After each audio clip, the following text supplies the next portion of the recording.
എൻ്റെ കർത്താവ് വിശ്വസിക്കുക കൃപാസനം പ്രസാദൻ പരമാധവൻ്റെ മധ്യസ്ഥത്താൽ എനിക്കും എൻ്റെ കുടുംബത്തിനും നൽകിക്കൊണ്ടിരിക്കുന്ന നിരവധിയായ അനുഗ്രഹങ്ങളെയും കൃപകളെയും കുറിച്ച് പരിശുദ്ധ ദേവമാതാവ് സജീവമായി ഈ പ്രത്യക്ഷപ്പെട്ട ആൾക്കാരിൽ നിന്ന് മാതാവിന് നന്ദി പറഞ്ഞ് ദൈവത്തെ മഹത്വപ്പെടുത്തി നൽകിയ ഈ അവസരത്തെ ഓർത്ത് ആദ്യമായി ഞാൻ കൃപാസനം മാതാവിനും തിരുക്കുമാരനും കോടാനുകോടി നന്ദി അർപ്പിക്കുന്നു. എൻ്റെ പേര് ജെയിംസ് ജേക്കബ്. ഞങ്ങൾ മൈസൂരിൽ നിന്ന് വരുന്നു. എൻ്റെ ഭാര്യ മിനി. അടുത്ത് നിൽക്കുന്നത് എൻ്റെ മൂത്ത മകൾ ടീന. എനിക്ക് ഈ മകളെ കൂടാതെ ഈ മകൾക്കൊരു ട്വിൻ ബ്രദറുണ്ട്. അവൻ ന്യൂയോർക്കിൽ പഠിക്കുന്നു. ഈ മകൾക്ക് ഒരു എൽഡർ ബ്രദറുണ്ട്. അവൻ സാൻ ഫ്രാൻസിസ്കോയിൽ ജോലി ചെയ്യുന്നു. ഒരു യങ്ങർ സിസ്റ്ററുണ്ട്. അവൾ കമ്പ്യൂട്ടർ സയൻസ് സോഫ്റ്റ്വെയർ എഞ്ചിനീയറായിട്ട് ബാംഗ്ലൂരിൽ ജോലി ചെയ്യുന്നു. ഞങ്ങൾ മാണ്ഡ്യ രൂപതയിലെ ഇൻഫൻറ്റ് ജീസസ് കത്തീഡ്രൽ ദേവാലയത്തിലെ അംഗങ്ങളാണ്. 2020 ഞാൻ കേന്ദ്ര ഗവൺമെൻറ് സ്ഥാപനമായ ബാബ ആറ്റമിക് റിസർച്ച് സെൻറ്ററിൽ നിന്നും ഔട്ട്സ്റ്റാൻഡിംഗ് സയൻറ്റിസ്റ്റ് എന്ന ഗ്രേഡിൽ റിട്ടയർ ചെയ്തു. എൻ്റെ ഭാര്യയും കേന്ദ്ര ഗവൺമെൻറ്റിൽ സോഫ്റ്റ്വെയർ എഞ്ചിനീയറായിട്ട് ജോലി ചെയ്യുകയായിരുന്നു. റിട്ടയർ ചെയ്തപ്പോൾ ഈ കൂടെ നിൽക്കുന്ന മകൾ സെയിൻറ്റ് ജോൺസ് മെഡിക്കൽ കോളേജിൽ നിന്നും MBBS പാസ്സായി ബാംഗ്ലൂരിൽ തന്നെ ഉള്ള കിദ്വായ് മെമ്മോറിയൽ ഇൻസ്റ്റിറ്റ്യൂട്ട് ഓഫ് ഓൺകോളജിയിൽ നിന്ന് MD ബിരുദവും കഴിഞ്ഞ് 1 വർഷത്തെ സീനിയർ റെസിഡൻസി പോസ്റ്റിംഗ് കംപ്ലീറ്റ് ചെയ്ത് ഹയർ സ്റ്റഡി ഇനിയും 4 വർഷത്തെ ഹയർ സ്റ്റഡിക്കായിട്ട് അമേരിക്കയിലേക്ക് പോകാൻ ഒരുങ്ങിക്കൊണ്ടിരിക്കുകയാണ്. ഇനി ഞാൻ ഉടമ്പടി എടുത്ത സാഹചര്യത്തെപ്പറ്റി പറയാൻ ആഗ്രഹിക്കുന്നു. ഞാൻ ആദ്യമായിട്ട് ഉടമ്പടി എടുത്തത് 2024 ഫെബ്രുവരി 21 തീയതിയാണ്. ഞാൻ പറഞ്ഞതുപോലെ തന്നെ ദൈവകൃപയാൽ എൻ്റെ 4 മക്കളും ഉന്നത വിദ്യാഭ്യാസം ലഭിക്കാനുള്ള ഇന്ത്യയിലും വിദേശങ്ങളിലും ലഭിക്കാനുള്ള അവസരം ലഭിച്ചു. നല്ല രീതിയിൽ പഠിക്കുന്നു, നല്ല ജോലികളുണ്ട്. പക്ഷേ ഞങ്ങളുടെ മാതാപിതാക്കൾ എന്നുള്ള രീതിയിൽ ഞങ്ങളുടെ വിഷമമായിരുന്നു 4 മക്കളും ഇതുവരെ ജീവിതത്തിൽ സെറ്റിലായിട്ടില്ല, അതായത് വിവാഹിതരായിട്ടില്ല എന്നുള്ളത്. ഈ നിയോഗം വെച്ചുകൊണ്ടാണ് ഞാൻ ആദ്യമായിട്ട് 1 വർഷം മുമ്പ് ഇവിടെ വന്ന് ഉടമ്പടി എടുത്തത് ഫെബ്രുവരി 21 തീയതി. അതിനുശേഷം ഞാനും ഭാര്യയും എൻ്റെ കൂട്ടത്തിൽ ഇടയ്ക്ക് ഇവിടെ വന്നു ഏപ്രിൽ 1 തീയതി. കാരണം ഭാര്യയ്ക്കുള്ളൊരു സംശയമായിരുന്നു സ്വയം ഉടമ്പടി എടുത്ത് ഉടമ്പടിയിൽ പൂർണ്ണമായിട്ട് ആത്മാർത്ഥമായിട്ട് ജീവിക്കണമെന്നുള്ള ആ ഉദ്ദേശം മുൻനിർത്തി ഞങ്ങൾ 2 പേരും ഇവിടെ വന്നു. അപ്പോഴാണ് അറിയുന്നത് ഭർത്താവിൻ്റെ ഉടമ്പടി ഭാര്യയ്ക്കും സാധുവാണ്, ഭാര്യയ്ക്ക് അതുകൊണ്ട് ഉടമ്പടി എടുക്കാനുള്ള അനുവാദമില്ല എന്നുള്ളത്. ഈ സാഹചര്യത്തിൽ വിഷമത്തോടെ ഞങ്ങൾ തിരിച്ചുപോയി. പക്ഷേ എൻ്റെ ആദ്യത്തെ ഉടമ്പടി പുതുക്കലിനായിട്ട് 2024 ജൂൺ 14 ഞാനിവിടെ വന്നപ്പോൾ ഭാര്യയും കൂട്ടത്തിലുണ്ടായിരുന്നു. ബഹുമാനപ്പെട്ട ജോസഫ് അച്ഛൻ്റെ കൈവെപ്പ് പ്രാർത്ഥന സ്വീകരിക്കാൻ എൻ്റെ ഭാര്യയ്ക്ക് അവസരം ലഭിച്ചു. അപ്പോൾ അച്ഛൻ പറഞ്ഞു, മാതാവ് കേസ് ഫയൽ ഏറ്റെടുത്തിട്ടുണ്ട്, എല്ലാം ശരിയാവും. യഥാർത്ഥത്തിൽ അത് ബഹുമാനപ്പെട്ട ജോസഫിനോട് ദൈവം സംസാരിക്കുകയായിരുന്നു. അതൊരു പ്രവചന വചനമായിരുന്നുവെന്ന് ഞങ്ങളുടെ ജീവിതം, തുടർന്നുള്ള ജീവിതം, ഉടമ്പടി ജീവിതം പൂർണ്ണമായി സാക്ഷ്യപ്പെടുത്തി. കാരണം ഞാൻ പറഞ്ഞിരുന്നല്ലോ, മകൾക്ക് MD പഠിച്ചുകൊണ്ടിരുന്ന സമയത്ത് തന്നെ US പോയി വീണ്ടും ഹയർ സ്റ്റഡി പെർസ്യൂ ചെയ്ത് അവിടെ സെറ്റിൽ ചെയ്യണമെന്നുള്ള ആഗ്രഹമായിരുന്നു. അതിനനുസരിച്ച് തന്നെ ഉള്ള പ്രിപ്പറേഷൻസ് നടന്നുകൊണ്ടിരിക്കുകയായിരുന്നു. നിങ്ങൾക്ക് എല്ലാവർക്കും അറിയാവുന്നതുപോലെ US പോയി റെസിഡൻസി പ്രോഗ്രാമിന് ജോയിൻ ചെയ്യാനായിട്ട് ഒരു നീണ്ട വഴിയാണ്. അവിടെ ഒരു USMLE step 1, US medical licensing examination step 1, then step 2, then OET medicine, ഡോക്ടേഴ്സിൻ്റെ OET എക്സാം. ഇതെല്ലാം പാസ്സായി കഴിഞ്ഞാൽ മാത്രമേ ഈ റെസിഡൻസി പ്രോഗ്രാമിന് അപ്ലൈ ചെയ്യാനുള്ള എലിജിബിലിറ്റി ആവുകയുള്ളൂ. അത് മാത്രം പോരാ, ഈ അപ്ലൈ ചെയ്യുന്ന സമയത്ത് USA ചുരുങ്ങിയത് 3 ഡോക്ടേഴ്സിൻ്റെയെങ്കിലും കീഴിൽ ഓരോ മാസമെങ്കിലും ജോലി ചെയ്ത ഒരു എക്സ്പീരിയൻസ് സർട്ടിഫിക്കറ്റും ആ ഡോക്ടേഴ്സിൽ നിന്നുള്ള ഡയറക്റ്റ് റെക്കമെൻഡേഷൻ ലെറ്ററും ഈ ആപ്ലിക്കേഷന് പർപ്പസായിട്ട് അപ്ലോഡ് ചെയ്താൽ മാത്രമേ ഈ ആപ്ലിക്കേഷൻ പ്രോസസ്സ് കംപ്ലീറ്റ് ആവുകയുള്ളൂ. ഈ അവസരത്തിൽ ഉടമ്പടി എടുത്തതിന് ശേഷം കാര്യങ്ങൾ വളരെ ദ്രുതഗതിയിൽ മുമ്പോട്ട് പോയി. ഞാൻ ഉറച്ചു വിശ്വസിക്കുന്നു, സമയത്തിൻ്റെ മേൽ അധികാരമുള്ള കൃപാസനം മാതാവ് ഈ വിഷയത്തിൽ അച്ഛൻ പറഞ്ഞതുപോലെ തന്നെ ഇടപെട്ടു. ജൂൺ 14 ഞാൻ ഉടമ്പടി പുതുക്കി. ജൂൺ 21 എൻ്റെ മകൾ ഒബ്സർവർഷിപ്പ് അല്ലെങ്കിൽ ഷാഡോയിങ് ചെയ്യുന്നതിന് വേണ്ടി അമേരിക്കയിലേക്ക് യാത്ര പുറപ്പെട്ടു. ജൂൺ 25 അതിന് 4 ദിവസം മുൻപാണ് USMLE സ്റ്റെപ്പ് 2 പരീക്ഷ ബാംഗ്ലൂരിൽ നിന്ന് എഴുതിയത്. അതിൻ്റെ റിസൾട്ട് അപ്പോഴും വന്നിട്ടില്ലായിരുന്നു. 10 ദിവസം കഴിഞ്ഞാൽ റിസൾട്ട് വരികയുള്ളൂ. പക്ഷേ ഞാൻ പറഞ്ഞിരുന്നല്ലോ, അവിടെ ഒബ്സർവേഷൻ ചെയ്യുക എന്നുള്ളത് ഒരു ഹെർക്കുലിയൻ ടാസ്ക്കാണ്. അതിനുള്ള ഓപ്പർച്യൂണിറ്റി കിട്ടുക എന്നുള്ളത്. അതിനുവേണ്ടി 2 വർഷമായിട്ട് ഞങ്ങൾ ശ്രമിച്ചിരുന്നു പല പല ചാനലിൽ കൂടി. പക്ഷേ നിർഭാഗ്യമെന്ന് പറയട്ടെ, ഞങ്ങൾക്ക് അതിനുള്ള അവസരം ലഭിച്ചില്ല. അവസാനം എൻ്റെ ഒരു ഉത്തമ സുഹൃത്തിൻ്റെ ഭാര്യയുടെ ഒരു ഫസ്റ്റ് കസിൻ USA കാർഡിയോളജിസ്റ്റായിട്ട് ഒരു നല്ല ഹോസ്പിറ്റലിൽ ജോലി ചെയ്തിരുന്നു. അദ്ദേഹത്തിൻ്റെ ഇടപെടൽ വഴിക്ക് ഞങ്ങൾ വിശ്വസിക്കുന്നു കൃപാസനം പ്രസാദപുര മാതാവ് അദ്ദേഹത്തെ ഒരു ദൂതനായിട്ട് ഞങ്ങളുടെ ജീവിതത്തിൽ അയക്കുകയായിരുന്നു. മകൾക്ക് 2 ഹോസ്പിറ്റലുകളിൽ ഒബ്സർവേഷൻ ചെയ്യാനുള്ള അവസരം ലഭിച്ചു. അങ്ങനെ ജൂൺ 25 മുതൽ നവംബർ 25 വരെ 5 മാസം മകൾ USA 2 മാസത്തെ ജോലി ചെയ്യാനാണ് പോയത്. 5 മാസം അവിടെ നിൽക്കാനുള്ള കൃപ അനുഗ്രഹം ദൈവം വർഷിച്ചു. ഈ 2 മാസത്തെ ഒബ്സർവേഷന് ശേഷം വീണ്ടും ഒരു വലിയ യൂണിവേഴ്സിറ്റിയിലും ഒരു ഹോസ്പിറ്റലിലും ഈ സെയിം പ്രോഗ്രാം കണ്ടിന്യൂ ചെയ്യാനുള്ള അവസരം മാതാവ് തന്നു. കൂടാതെ ജൂൺ 25 മുതൽ സെപ്റ്റംബർ 25 വരെ വളരെ ക്രൂഷ്യലായിട്ടുള്ള 3 മാസങ്ങളായിരുന്നു എൻ്റെ മകളുടെ ജീവിതത്തിൽ. എന്താണെന്ന് വെച്ച് കഴിഞ്ഞാൽ September 25 last date for uploading all the documents, large number documents and certificates upload ചെയ്യേണ്ടിയിരുന്ന മകൾ. അതെല്ലാം മകൾ പഠിച്ചിരുന്ന മെഡിക്കൽ കോളേജുകളിൽ നിന്നും രാജീവ് ഗാന്ധി യൂണിവേഴ്സിറ്റി ഹെൽത്ത് സയൻസിൽ നിന്നും ഒബ്റ്റെയിൻ ചെയ്ത് അയക്കേണ്ട സർട്ടിഫിക്കറ്റുകളായിരുന്നു. ഞാൻ പറഞ്ഞതുപോലെ മാതാവിൻ്റെ പ്രത്യേക കൃപ കൊണ്ട് മാത്രം ഈ സർട്ടിഫിക്കറ്റുകൾ ഡോക്യുമെൻറ്റ്സും എല്ലാം സമയത്തിനുള്ളിൽ കിട്ടാനുള്ള കൃപ ഞങ്ങൾക്ക് ലഭിച്ചു, അനുഗ്രഹം ലഭിച്ചു. അതിൽ ഒരു സർട്ടിഫിക്കറ്റിൻ്റെ കാര്യം ഞാൻ പറയുകയാണെങ്കിൽ, അതായത് ഒരു സർട്ടിഫിക്കറ്റുണ്ട് MSPE, medical students performance evaluation certificate. അതും നമുക്ക് ആ കോളേജിൽ ഉടമ്പടി എടുത്തിരുന്ന ഒരു സ്റ്റാഫ് ഉണ്ടായിരുന്നു. അവരുടെ പ്രത്യേക ഇടപെടൽ സഹായം കാരണം അതും ഞങ്ങൾക്ക് ലഭിച്ച സമയത്ത് ചെയ്യാൻ പറ്റി. അങ്ങനെ നവംബർ 25 മകൾ തിരിച്ചു വന്നു US നിന്ന്. ആപ്ലിക്കേഷൻ പ്രോസസ്സ് കംപ്ലീറ്റ് ചെയ്തു. അപ്പോൾ അറിയുന്നു സ്റ്റെപ്പ് 3 എന്ന ഒരു പരീക്ഷയും കൂടി എഴുതിയാൽ അതിൻ്റെതായ വെയിറ്റേജ് കിട്ടും മകൾക്ക് അഡ്മിഷൻ കിട്ടുന്ന കാര്യത്തിൽ. സാധാരണ ഓരോ സ്റ്റെപ്പ് 1 സ്റ്റെപ്പ് 2 പരീക്ഷയിൽ എഴുതാനും ഒരു 6 മാസത്തെ പ്രിപ്പറേഷൻ വേണം. ഇപ്പോൾ മകൾക്ക് അവൈലബിൾ ആയിട്ടുള്ളത് വെറും 1.5 മാസമാണ്. ഞങ്ങൾ പറഞ്ഞു, മോൾ ധൈര്യമായിട്ട് പോയിക്കൊള്ളുക. പോയി അവിടെ സ്റ്റെപ്പ് 3 പരീക്ഷയും എഴുതി. വളരെ പ്രയാസമായിരുന്നു. മാതാവിൻ്റെ പ്രത്യേക ഇടപെടൽ നല്ല രീതിയിൽ പാസ്സാകാനും പറ്റി. പക്ഷേ ഒരു പ്രത്യേക സർട്ടിഫിക്കറ്റിൻ്റെ കാര്യം ഞാൻ എടുത്ത് പറയേണ്ടതായിട്ടുണ്ട്. മകൾ OET എക്സാം ബാംഗ്ലൂരിൽ നിന്ന് പാസ്സായിട്ട് പോയത് അവിടെ സർട്ടിഫിക്കറ്റ് അപ്ലോഡ് ചെയ്യുന്ന സമയത്ത് മനസ്സിലായി അതിൻ്റെ വാലിഡിറ്റി ഹാസ് ജസ്റ്റ് എക്സ്പയർഡ്, അതായത് 1 വർഷം ജസ്റ്റ് കഴിഞ്ഞിരുന്നു. അപ്പോൾ 1 വർഷം ഫർദർ മോളുടെ പ്രോഗ്രാം ഡിലേഡ് ആകും. അല്ലെങ്കിൽ അവിടെ തന്നെ US തന്നെ ഉടനെ ആ സർട്ടിഫിക്കറ്റ് OET എക്സാം, ഡോക്ടേഴ്സിൻ്റെ OET എക്സാം അവിടെ അപ്പിയർ ചെയ്യണം. അപ്പോൾ ഈ മകൾക്ക് അവിടെ താമസിച്ചിരുന്ന സ്ഥലമുണ്ട് അമേരിക്കയിൽ. ലിൻഡ എന്ന പേരാൾ 65 വയസ്സുള്ള ഒരു അമ്മച്ചി. ആ അമ്മച്ചിയുടെ വീട്ടിൽ ഒരു നല്ല റൂം മകൾക്ക് കിട്ടിയിരുന്നു. ആദ്യമായിട്ട് മകൾ ഓൺലൈനിൽ ചെന്ന് കണ്ടുപിടിച്ചാണ്. ആ അമ്മച്ചി സ്വന്തം അമ്മയെപ്പോലെ കരുതലും സ്നേഹവും കരുണമുള്ള ഒരു സ്ത്രീയായിരുന്നു. അവരുടെ സഹായത്താൽ അവർ ഈ മകളെ ഓരോ ദിവസം ഹോസ്പിറ്റലിൽ കൊണ്ടുപോവുകയും തിരിച്ചു കൊണ്ടുവരികയും ചെയ്തിരുന്നു. എല്ലാ സൗകര്യവും ചെയ്തു കൊടുത്തു. അങ്ങനെ ആ ഏറ്റവും പ്രയാസമായിരുന്ന OET എക്സാമും മാതാവിൻ്റെ അന്ന് വളരെ ടെക്നിക്കൽ പ്രോബ്ലംസ് മകൾ ഫേസ് ചെയ്തു. അങ്ങനെ മാതാവിൻ്റെ പ്രത്യേക ഇടപെടൽ കൊണ്ട് ആ എക്സാം പാസ്സായി. ബാംഗ്ലൂരിൽ എഴുതിയതിനേക്കാൾ മെച്ചമായ രീതിയിൽ ഉള്ള റിസൾട്ട് കൊടുത്ത് അനുഗ്രഹിച്ചു. നവംബർ 25 മകൾ തിരിച്ചു വരുന്നു. വീണ്ടും ഞാൻ പറഞ്ഞല്ലോ സ്റ്റെപ്പ് 3 പരീക്ഷ എഴുതാൻ. ജനുവരി 15 വീണ്ടും അമേരിക്കയിൽ പോകേണ്ടി വന്നു 2 ആഴ്ചത്തേക്ക്. അവിടെ ജനുവരി 25 28 സ്റ്റെപ്പ് 3 പരീക്ഷ 2 ദിവസങ്ങളായിട്ട് ഓൺലൈനിൽ കംപ്ലീറ്റ് ചെയ്തു. തിരിച്ച് വന്നു കഴിഞ്ഞ് ഈ മാർച്ച് 17 മകൾ റെസിഡൻസി പ്രോഗ്രാമിൽ സെലക്റ്റഡായി എന്നുള്ള നല്ല ന്യൂസ് കിട്ടി.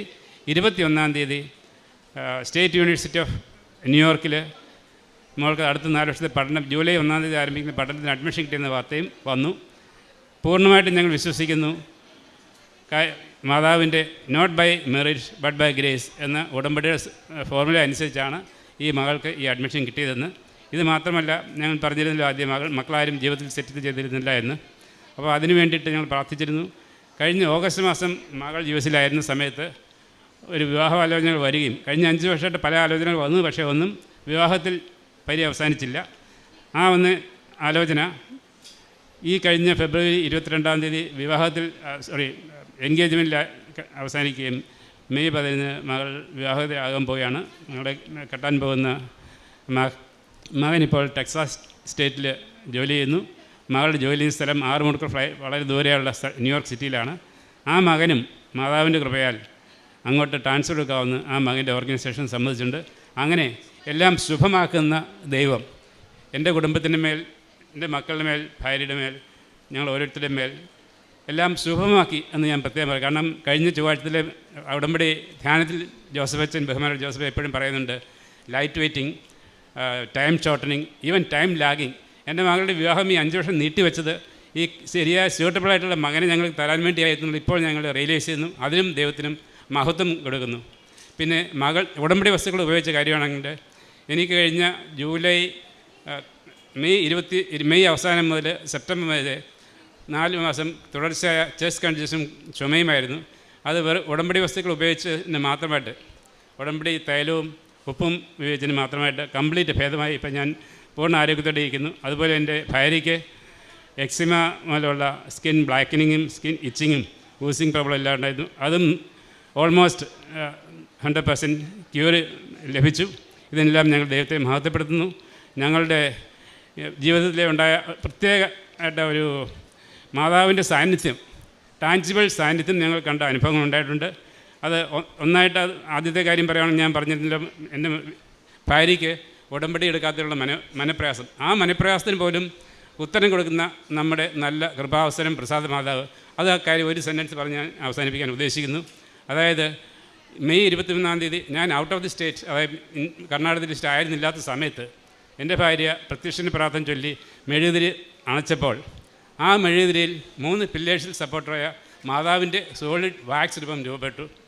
അപ്പോൾ ഭാര്യ മിനിക്ക് മനസ്സിലായി, ഭർത്താവിൻ്റെ ഉടമ്പടി ഭാര്യയ്ക്കും സാധുവാണ്. ഇവിടെ നിന്ന് പറഞ്ഞ കൺവീഷൻ മാതാവ് കൊടുത്തു. വീണ്ടും അതുപോലെ വേറൊരു കാര്യം, കഴിഞ്ഞ ഒക്ടോബർ 26 അഖണ്ഡ ജപമാലയിൽ ഞാനും മിനിയും സംബന്ധിക്കാൻ സാധിച്ചു. ഒക്ടോബർ ആദ്യ വാരത്തിലെ ചൊവ്വാഴ്ചയിൽ ബഹുമാനപ്പെട്ട ജോസഫൻ പറഞ്ഞിരുന്നു എല്ലാവരോടും, നിങ്ങൾ ഈ ജപമാലയിലേക്ക് നല്ല കാലാവസ്ഥ കൊടുത്താനും ഇതിൽ പാർട്ടിസിപ്പേറ്റ് ചെയ്യുന്ന എല്ലാവരും നല്ല ആരോഗ്യത്തിലായിരിക്കാൻ പ്രാർത്ഥിക്കണമെന്ന്.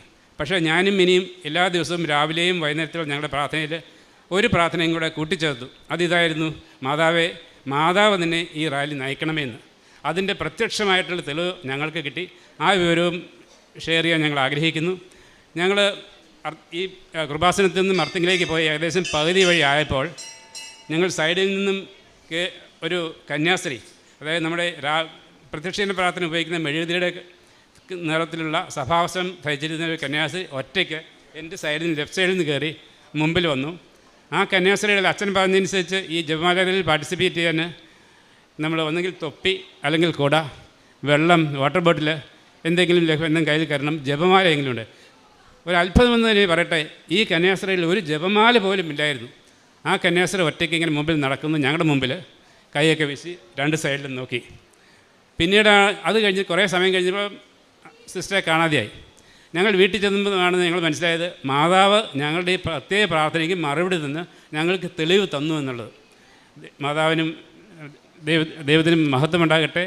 ഞങ്ങളുടെ ഈ കൃപാസന മാതാവിൻ്റെ ഈ ടാഞ്ചിബിൾ നമ്മുടെ ദൈവത്തിൻ്റെ പ്രസൻസ്, മാതാവിൻ്റെ പ്രസൻസ് ജീവിതത്തിൽ തന്ന് അനുഗ്രഹിക്കുന്നവർക്ക് നന്ദി പറയുന്നു. ഞാൻ ആക്ച്വലി ഞങ്ങളുടെ പ്രേക്ഷിത പ്രവർത്തനങ്ങളെ പറ്റി പറയുകയാണെങ്കിൽ ഞങ്ങൾ 2 പേരും ഉടമ്പടി നിബന്ധനകൾ എല്ലാം ഞങ്ങൾ 2 പേരും ഒരുമിച്ചാണ് നിവർത്തിക്കുന്നത്. ഇവിടുന്ന് കൃപാസന പത്രം ഞങ്ങൾ ആദ്യം 2 കെട്ട്, പിന്നെ 4 കെട്ട്, 7 കെട്ട്, ഇപ്പോൾ ഓൾമോസ്റ്റ് എല്ലാ മാസവും 20 കെട്ട്, 6 ഭാഷകളുള്ള 20 കെട്ട് കൃപാസന പത്രം ഇവിടുന്ന് കൊറിയറായിട്ട് വരുത്തി പൊതുസ്ഥലങ്ങളിലും പള്ളികളിലും ടൂറിസ്റ്റ് സ്ഥലങ്ങളിലും autorickshaw, taxi drivers, bus, train, park, ഞങ്ങൾ പോകുന്ന എവിടെയെല്ലാം ഇടങ്ങളുണ്ടോ അവിടെയെല്ലാം മാതാവിനെ പറ്റിയും കൃപാസനത്തെ പറ്റിയും പറഞ്ഞ് ഞങ്ങൾക്കും മറ്റുള്ളവർക്കും ലഭിക്കുന്ന ഈ അനുഗ്രഹങ്ങളെ കൃപയായിട്ട് വർണ്ണിച്ച് അവിടെ എല്ലാ ജാതി മത ഭേദമന്യേ എല്ലാവർക്കുമായിട്ട് എല്ലാ സ്റ്റേറ്റുകളിൽ നിന്നുള്ള ആൾക്കാർ വന്നു ചേരുന്ന സ്ഥലമാണ് മൈസൂർ സിറ്റി. വളരെയധികം ടൂറിസ്റ്റ് സ്ഥലങ്ങളുണ്ട്. അവിടെയെല്ലാം പോയി മാതാവിന് സാക്ഷ്യം കൊടുക്കുന്നു, ദൈവത്തിൻ്റെ അത്ഭുത പ്രവർത്തികളെ പറ്റി പറയുന്നു, ഇങ്ങനെ ഒരു കൃപാസനം എന്ന സെൻറ്ററിനെ പറ്റി പറയുന്നു, ഞങ്ങൾക്ക് സാക്ഷ്യം വഹിച്ചുകൊണ്ടേയിരിക്കുന്നു. കാരുണ്യ പ്രവർത്തികളെ പറ്റി പറയുകയാണെന്നുണ്ടെങ്കിൽ എല്ലാ ദിവസവും 2-3 പേർക്കെങ്കിലും ദിവസം ഞങ്ങൾ ഭക്ഷണം കൊടുക്കുന്നുണ്ട്, മിക്കവാറും എല്ലാ ദിവസവും. പിന്നെ മെഡിക്കൽ ഫെസിലിറ്റീസ് അവൈൽ ചെയ്യാൻ പറ്റാത്ത പാവപ്പെട്ട രോഗികൾ, റേഷൻ വാങ്ങിക്കാൻ പറ്റാത്ത പാവപ്പെട്ട മനുഷ്യർ, ആക്സിഡൻ്റ് വിക്ടിംസ് ആയിട്ടുള്ള മനുഷ്യർ, ചികിത്സിക്കാൻ ഉള്ള സാമ്പത്തിക ശേഷിയില്ലാത്തവർ, ഇങ്ങനെ പല പല രീതികളിൽ ക്ലേശിക്കുന്നതിന് കഷ്ടപ്പെടുന്നവർക്ക് ആര് തന്നെയാണെങ്കിലും അവർക്ക് സഹായം എത്തിച്ചു കൊടുക്കുന്നുണ്ട്. പിന്നെ ഞങ്ങളുടെ ഇടവകയിലെ വിൻസെൻ്റ് ഇപ്പോൾ സൊസൈറ്റിയുടെ പ്രസിഡൻ്റായിട്ട് ശുശ്രൂഷ ചെയ്യുന്നു. അവിടെ ഞങ്ങളുടെ പള്ളിയോട് ചേർന്നാണ് ഒരു ടെർമിനൽ കെയർ സെൻറ്റർ ബഹുമാനപ്പെട്ട സിസ്റ്റേഴ്സ് നടത്തുന്നത്. അവിടുത്തെ പുരുഷന്മാരുടെ അന്തേവാസികൾക്ക് ഷേവ് ചെയ്ത് കൊടുക്കുന്നു.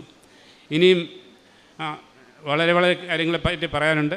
പക്ഷേ സമയത്തിൻ്റെ അഭാവം മൂലം ദൈവത്തിനും പരിശുദ്ധ കൃപാസന മാതാവിനും നന്ദി അർപ്പിച്ചുകൊണ്ട് എൻ്റെ വാക്കുകൾ ഞാൻ അവസാനിക്കുകയാണ്. ഇതോടൊപ്പം തന്നെ ഇതിൻ്റെ മാതാവിൻ്റെ ഈ കൃപാസന മാതാവിൻ്റെ ഉടമ്പടി വഴി ബെനിഫിഷ്യറി ആയ മെയിനായിട്ട് എൻ്റെ മകളുടെ കയ്യിലേക്ക് ഞാൻ മൈക്ക് കൈമാറുന്നു. മകളും ചുരുങ്ങിയ തോതിൽ പറയുന്നതായിരിക്കും. എൻ്റെ മലയാളം അത്രയും നല്ലതല്ല. So I will be saying, I'd like to add a few things. Throughout this whole, throughout the last few years, it's been hard, and getting into a US residency, it's been hard, and I was not sure that this was possible, but because my parents believed, and they had a very strong faith, I also believed. And so my only prayer throughout this whole time was that your plans, so God's plans for me are better than what I have for myself. So that was the only thing that on my mind for the last 2 years. So believing in that, I went ahead and did the best I could, but I've been blessed with more than I've asked for. So I'm very, very thankful, and I'm very thankful to Mother Mary for smoothing this path so far. നിയമാവർത്തന പുസ്തകം 7-ാം അധ്യായം 7-ാം തിരുവചനം അരുളി ചെയ്യുന്നു, കർത്താവ് നിങ്ങളെ സ്നേഹിച്ചതും തിരഞ്ഞെടുത്തതും മറ്റ് ജനതകളേക്കാൾ നിങ്ങൾ എണ്ണത്തിൽ കൂടുതലായിരുന്നത് കൊണ്ടല്ല, നിങ്ങൾ മറ്റെല്ലാ ജനതകളെയേക്കാൾ ചെറുതായിരുന്നു. നമ്മെ തിരഞ്ഞെടുക്കുന്ന ദൈവത്തിൻ്റെ അനന്തമായ കരുതൽ അത് നമുക്ക് പോലും ചിന്തിക്കാൻ പറ്റുന്നതിൻ്റെ അപ്പുറമാണെന്നും, ഇസ്രായേൽ ജനത്തെ തിരഞ്ഞെടുത്ത് അവരുടെ വഴികളിലുണ്ടായിരുന്ന പ്രതിബന്ധങ്ങൾ, തടസ്സങ്ങൾ അതെല്ലാം നീക്കം ചെയ്ത് തങ്ങളുടെ ഒപ്പമുണ്ടായിരുന്ന സാക്ഷ്യപേടകം, ആ സാക്ഷ്യപേടകവും കൊണ്ട് ജോർദാൻ നദിയിൽ ഇറങ്ങുമ്പോൾ ജോർദാൻ 2ആയി വഴിമാറുകയാണ്. ജെറിക്കോ കോട്ട വലം വയ്ക്കുമ്പോൾ ആ കോട്ട നിലം പൊത്തുന്നു. ശത്രു രാജാക്കന്മാർ ചിതറിയോടുന്നു. അപ്പോൾ ഈ ഒരു പ്രതിസന്ധി ഘട്ടങ്ങൾ തരണം ചെയ്യുവാൻ സാക്ഷ്യപേടകം വഹിച്ചിരുന്ന വ്യക്തികൾ മുമ്പേ പോകുമ്പോൾ അവരോടൊപ്പം ജനതയും തിരഞ്ഞെടുക്കപ്പെട്ട ജനവും സഞ്ചരിക്കുന്നു. ഇന്ന് നാം കേട്ട തിരുവചനം പോലെ കർത്താവ് നിങ്ങളെ സ്നേഹിച്ചതും തിരഞ്ഞെടുത്തതും എണ്ണത്തിൽ കൂടുതലായിരുന്നത് കൊണ്ടല്ല, എന്നാൽ മറ്റെല്ലാ ജനതകളെയേക്കാൾ കുറവായിരുന്നു. ജെയിംസ് ജേക്കബ് തൻ്റെ ഫാമിലിയോടൊത്ത് വന്ന് അനുഭവ സാക്ഷ്യം പങ്കുവയ്ക്കുന്നു. തൻ്റെ മകൾക്ക് MBBS MD പാസ്സായ മകളുടെ USA ഹയർ സ്റ്റഡി പോകുന്നതിനുള്ള അവസരം ലഭിച്ചത് ഇപ്പോഴും ന്യൂയോർക്കിൽ ഏറ്റവും നല്ല ഒരു യൂണിവേഴ്സിറ്റിയിൽ തനിക്ക് ഹയർ സ്റ്റഡിക്ക് അഡ്മിഷൻ ലഭിച്ചു. ആ മകൾ നമ്മോട് പറഞ്ഞു, പപ്പയും മമ്മിയും എടുത്ത ഉടമ്പടിയിൽ ഞാനും വിശ്വസിക്കുന്നു, അതുമൂലം മാത്രമാണ് എനിക്ക് ഈ വലിയ പ്രതിസന്ധികൾ, ആ പ്രതിസന്ധികളൊക്കെ എന്തായിരുന്നു, ഓരോ സ്റ്റെപ്പായിട്ട് ഓരോ കാര്യങ്ങളും ഈ മകൻ ഇവിടെ പങ്കുവെച്ചതാണ്. അങ്ങനെ അതൊരു വലിയ കൃപയായിട്ട് തന്നെ ഈ കുടുംബം കാണുകയാണ്. അതിനിടയിൽ തൻ്റെ വൈഫിൻ്റെ രോഗസൗഖ്യമുണ്ട്, തനിക്ക് തന്നെ കിട്ടിയ രോഗസൗഖ്യമുണ്ട്. ബഹുമാനപ്പെട്ട VP ജോസഫ് അച്ഛനെ വന്ന് കണ്ട് അച്ഛൻ പ്രാർത്ഥിക്കുന്നു. യൂട്യൂബ് ആരാധനയിൽ പങ്കുവെടുക്കുമ്പോഴൊക്കെ തങ്ങൾക്ക് കിട്ടിയ പ്രത്യേകമായ അനുഭവം, അതുപോലെ മാതാവിൻ്റെ സാന്നിധ്യം തങ്ങൾക്ക് അഖണ്ഡ ജപമാല റാലിയിൽ പങ്കെടുക്കുമ്പോഴും വീട്ടിലിരുന്ന് പ്രാർത്ഥിക്കുമ്പോൾ അമ്മയുടെ സാന്നിധ്യം തനിക്കുണ്ടായത്, തൻ്റെ വൈഫിനുണ്ടായത്, ഇതെല്ലാം ഇവിടെ പങ്കുവയ്ക്കുമ്പോൾ തങ്ങൾ ചെയ്യുന്ന കാരുണ്യ പ്രവർത്തികൾ, പ്രേക്ഷിത പ്രവർത്തനം വേറിട്ടൊരു പദ്ധതിയാണ് ഈ മക്കൾ ഈശോയ്ക്ക് വേണ്ടിയിട്ട് തങ്ങൾ ചെയ്യുവാൻ തീരുമാനിച്ചത്. 20 ബണ്ടിൽസ് പത്രങ്ങളാണ് ഓരോ ഇടങ്ങളിലായിട്ട് ഈ മക്കൾ പ്രാർത്ഥനയോടെ പങ്കുവയ്ക്കുക. അത് അമ്മയുടെ കൈയായിട്ട് തന്നെ മറ്റുള്ളവർക്ക് സാക്ഷ്യത്തിനായി തങ്ങളുടെ അനുഭവം പറഞ്ഞ് പങ്കുവയ്ക്കുന്നു. കാരുണ്യ പ്രവർത്തനങ്ങൾ എന്തെല്ലാമാണ് ഇവിടെ ചെയ്യുന്നതെന്ന് ഇവരിവിടെ പറഞ്ഞു. അതായത് വിദ്യാഭ്യാസത്തിന് തടസ്സമായിട്ടുള്ളവർക്ക് അതിന് വേണ്ട സൗകര്യങ്ങൾ, ചികിത്സ, റേഷൻ അരി വാങ്ങിക്കാൻ പറ്റാത്തവർക്ക് അതിന് വേണ്ട കാര്യങ്ങൾ, അങ്ങനെ വളരെ മൈന്യൂട്ടായിട്ടുള്ള ഓരോ കാര്യങ്ങളും ശ്രദ്ധിക്കുകയാണ് ഈ കുടുംബം. അങ്ങനെയാണ് ഇവർ കർത്താവിൻ്റെ വഴിയിലൂടെ നടന്ന് കൃപയ്ക്ക് പാത്രമാകുക. തൻ്റെ മകൾക്ക് ലഭിച്ച കൃപകൾക്ക്, തങ്ങൾക്ക് ലഭിച്ച ഓരോ അനുഗ്രഹങ്ങൾക്ക് നന്ദി പറയുമ്പോൾ പരിശുദ്ധ അമ്മയുടെ സാന്നിധ്യവും സമയച്ചുരുക്കത്തിൻ്റെ അമ്മ എങ്ങനെ തങ്ങളുടെ കാര്യത്തിൽ ഇടപെട്ടു. ടൈം ഷോർട്ടനിങ് 2 വർഷമൊക്കെ ആയിട്ട് നടക്കാതിരുന്ന ഒരു സർട്ടിഫിക്കറ്റിൻ്റെ കാര്യമൊക്കെ അമ്മയോട് പ്രാർത്ഥിക്കുമ്പോൾ അമ്മ അതിനുള്ള മാർഗങ്ങൾ തുറന്നു കൊടുത്തത്. ഈ കുടുംബത്തോടൊപ്പം നമുക്കും കരങ്ങളടിക്കാം. ഈശോയ്ക്കും അമ്മയ്ക്കും നന്ദി പറഞ്ഞ് ദൈവത്തെ നമുക്ക് മഹത്വപ്പെടുത്താം. അത്യപൂർവ ദൈവാനുഭവങ്ങൾ ഇനി നിങ്ങൾക്കും സ്വന്തം. ഈ യൂട്യൂബ് ചാനൽ ഇതുവരെ സബ്സ്ക്രൈബ് ചെയ്തിട്ടില്ലെങ്കിൽ ഇപ്പോൾ തന്നെ സബ്സ്ക്രൈബ് ചെയ്യുക. ഈ വീഡിയോ ഇപ്പോൾ തന്നെ നിങ്ങളുടെ സുഹൃത്തുക്കൾക്ക് ഷെയർ ചെയ്തുകൊണ്ട് കർത്താവിൻ്റെ പ്രേക്ഷിതരാകുക.